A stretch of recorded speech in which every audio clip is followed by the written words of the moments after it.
हे लावून झाले माझे लिंबू मिरची मसाले दूधवाल्यांना. आता निघालो मी दुसऱ्या गिऱ्हाईकाकडं. हे आपलं गावातलं मारुती मंदिर आहे. पुढं विठ्ठल रुक्माईचं मंदिर आहे. संत तुकाराम महाराजांचं वरती मूर्ती लावलेली आहे.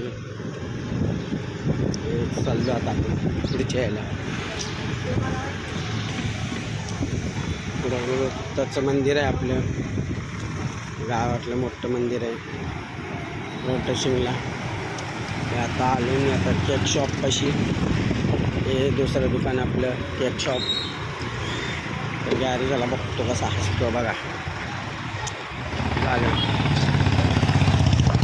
दुसरा गिऱ्हाईकांना लिंबू मिरची गावाला. हे केक शॉपमध्ये आपलं एक लहान